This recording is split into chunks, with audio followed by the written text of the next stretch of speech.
27 अगस्त 2025 ये तारीख इंडिया के एक्सपोर्ट सेक्टर्स के लिए एक बड़ा झटका लेकर आई। अमेरिका ने एक तरफा फैसला लेते हुए इंडिया से आने वाले सैकड़ों प्रोडक्ट पर कुल 50% टैरिफ लागू कर दिया। पहले से ही 25% टैरिफ लग चुका था और अब अमेरिका ने 25% अतिरिक्त टैरिफ जोड़ दिया। वजह अमेरिका का कहना है कि इंडिया रूस से तेल खरीदकर उसे मुनाफा पहुंचा रहा है, जो सीधा रूस यूक्रेन से जंग में इस्तेमाल कर रहा, मतलब भारत रूस को इस युद्ध में फंड कर रहा। लेकिन ये पूरी तरह से इसलिए सही नहीं है क्योंकि यूरोप, चाइना और खुद कई अमेरिकी कंपनीज इस वक्त भी रूस से बराबर व्यापार कर रही हैं। हाँ, भारत पर 50% टैरिफ लागू होने से जरूर हमें नुकसान झेलना पड़ सकता है। इस फैसले का असली असर इंडिया के करोड़ों लोगों के रोजगार पर पड़ सकता है। लेकिन अगर भारत ने भी अमेरिका पर कार्रवाई की तो क्या होगा, क्योंकि ये एक तरफा तो बिल्कुल भी नहीं चलेगा। और आज विस्तार से हम भी आपको इसी के बारे में बताएंगे। नमस्ते, जय हिंद, मैं हूं ऋषि सिंह और आप देख रहे हैं हमारा खास शो विस्तार से। देखिए, सरकारी आंकड़ों और ट्रेड थिंक टैंक्स की रिपोर्ट के मुताबिक इस डबल टैरिफ का असर इंडिया के लगभग 48.2 बिलियन डॉलर के एक्सपोर्ट पर पड़ने वाला है। यानी जो सामान पहले अमेरिका में बिना या कम टैक्स के भेजा जाता था, अब उस पर भारी टैक्स लगेगा, जिससे उसकी कीमत इतनी बढ़ जाएगी कि वो अमेरिकी बाजार में बिक ही नहीं पाएगा। इससे अमेरिका जैसे बड़े मार्केट में इंडिया की पकड़ कमजोर हो सकती है, जो कि 2021-22 से अब तक इंडिया का सबसे बड़ा एक्सपोर्ट पार्टनर रहा। वाणिज्य मंत्रालय के अनुसार टेक्सटाइल, जेम्स एंड ज्वेलरी, झींगा, चमड़ा और मशीनरी जैसे सेक्टर ज्यादा और सबसे पहले प्रभावित होंगे। देखिए, इंडिया ने पिछले साल 10.3 बिलियन डॉलर के गारमेंट्स अमेरिका को एक्सपोर्ट किए थे। ये सेक्टर तिरुपुर, एनसीआर और बेंगलुरु जैसे शहरों से जुड़ा हुआ है, जहां लाखों लोग काम करते हैं। एपीसी के जनरल सेक्रेटरी मिथिलेश्वर ठाकुर का कहना है कि अब इंडिया के गारमेंट्स अमेरिका में इतने महंगे हो जाएंगे कि बायर सीधा बांग्लादेश, वियतनाम, कंबोडिया और श्रीलंका से ही माल उठाएंगे, क्योंकि उन देशों पर टैरिफ सिर्फ 18 से 20% है, जबकि इंडिया पर अब 50% हो गया है। ऐसे में भारत अमेरिका में मुकाबले से बाहर हो जाएगा। इसके बाद आता है श्रिम्प एक्सपोर्ट, यानी झींगा। इंडिया का झींगा एक्सपोर्ट 2024-25 में 4.88 बिलियन डॉलर तक पहुंच गया था। इसमें से 2.4 बिलियन डॉलर का माल अकेले अमेरिका को भेजा गया। अब इस पर भी भारी टैरिफ लगने से विशाखापट्टनम और दूसरी कोस्टल सिटीज के फार्म्स और प्रोसेसर्स को झटका लगा है।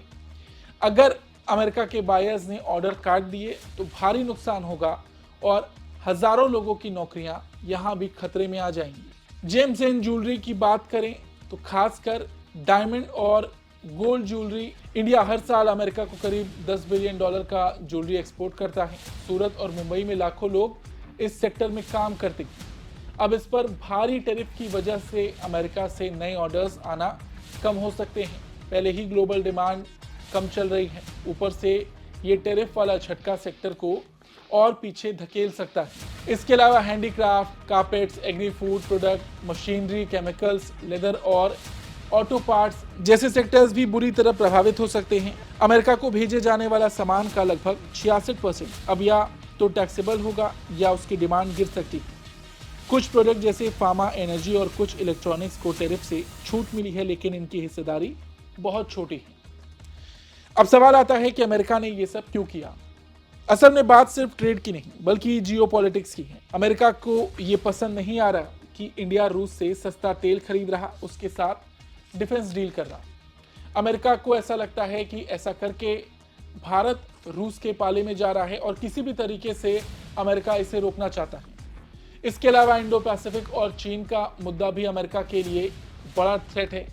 लेकिन भारत की नीति साफ है, भारत किसी का पिछलग्गू नहीं। आज का इंडिया अपनी पॉलिसी खुद बनाता है और यही बात शायद अमेरिका को चुभ भी रही है। और जिस तरह से पिछले कुछ दिन बीते हैं उससे अमेरिका को जवाब मिल भी गया। भारत ने रूस से तेल खरीद जारी रखी। इस साल के अंत में पुतिन भारत आ सकते हैं। चीन से भारत ने रिश्ते सुधारने पर काम किया। वांग यी हाल ही में भारत दौरे पर आए थे। इसी हफ्ते पीएम मोदी चीन का दौरा करेंगे। ये सारी घटनाएं टैरिफ बवाल के बीच, जो ये दिखाता है कि भारत अमेरिकी दबाव के आगे नहीं झुका।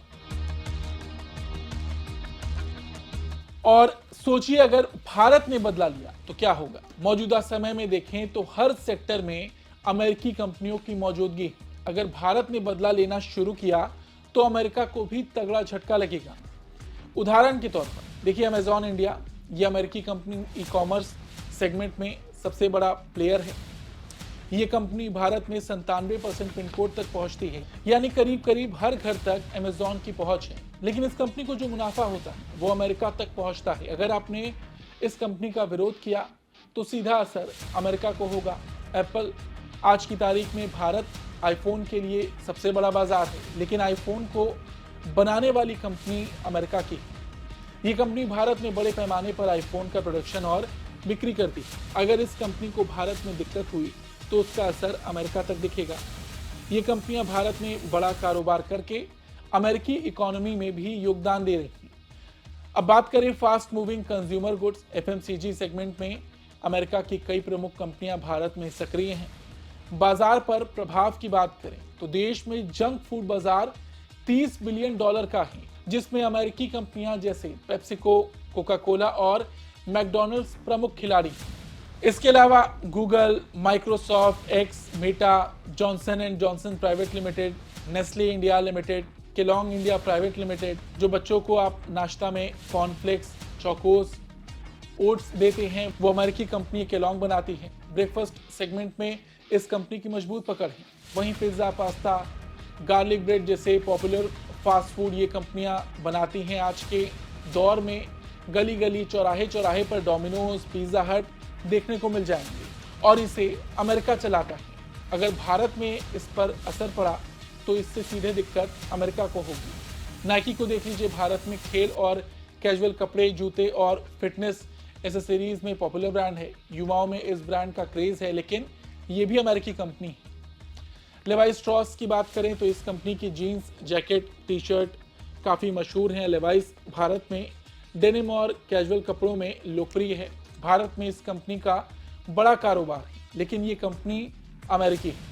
ऐसे ही स्केचर्स कंपनी का भी आपने नाम सुना होगा, ये भी अमेरिकी है। तो कुल मिलाकर ऐसी तमाम कंपनियां हैं जो भारत में काफ़ी एक्टिव हैं। इसमें गैप भी है, गेस भी है, यहाँ तक कि सिटी बैंक। तो अगर भारत में इस पर असर पड़ा या भारत ने कोई ऐसा कदम उठाया जिससे इन कंपनियों को नुकसान होगा, तो समझ लीजिए ये जो झटका है ये सिर्फ एक तरफा नहीं होगा, यहाँ अमेरिका को भी भारी नुकसान झेलना पड़ेगा। उधर भारत के वित्त मंत्रालय ने भी अपनी जुलाई की मासिक आर्थिक समीक्षा में कहा था कि अमेरिका द्वारा भारतीय एक्सपोर्ट्स पर जो नए टैरिफ लगाए गए उनका तुरंत बहुत बड़ा असर तो नहीं दिखेगा, लेकिन धीरे धीरे इसका असर भारतीय अर्थव्यवस्था पर पड़ेगा और इससे पैदा होने वाली चुनौतियों को नजरअंदाज नहीं किया जा सकता। रिपोर्ट में यह भी कहा गया था कि भारत और अमेरिका के बीच चल रही ट्रेड वार्ताएं, ट्रेड नेगोशिएशंस अब बहुत अहम होंगी।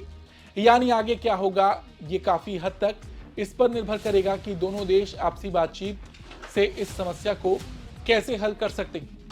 साथ ही भारत ट्रेड को एक देश पर निर्भर न रखकर उसे डाइवर्सिफाई करने की रणनीति पर काम कर रहा है। यानी भारत अब अमेरिका के अलावा और देशों से भी व्यापार बढ़ा रहा है। जैसा कि ब्रिटेन कुछ यूरोपीय देशों के साथ नए समझौते हुए हैं और न्यूजीलैंड यूरोपीय संघ के साथ बातचीत चल रही है, ताकि कुल मिलाकर भारत का निर्यात यानी कि एक्सपोर्ट मजबूत बना रहे और अमेरिका से झटका मिलने के बावजूद भारत की ट्रेड परफॉर्मेंस स्थिर और लचीली बनी रही।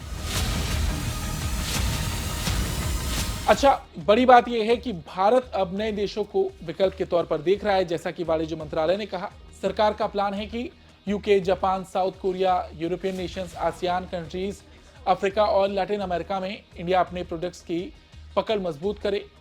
इन देशों का कुल मिलाकर टेक्सटाइल और अपीयरल मार्केट में करीब $590 बिलियन का व्यापार है, लेकिन अभी इंडिया की हिस्सेदारी सिर्फ 5 से 6% है। तो यहाँ बहुत स्कोप है। टेक्सटाइल मिनिस्ट्री, APC और दूसरे एक्सपोर्ट ऑर्गेनाइजेशंस मिलकर एक्शन प्लान तैयार कर रहे हैं कि इन मार्केट्स में कैसे इंडिया एंटर कर सकता है और आगे क्या ट्रेड एग्रीमेंट करने हैं और कैसे लॉजिस्टिक्स को फास्ट और सस्ता बनाना है।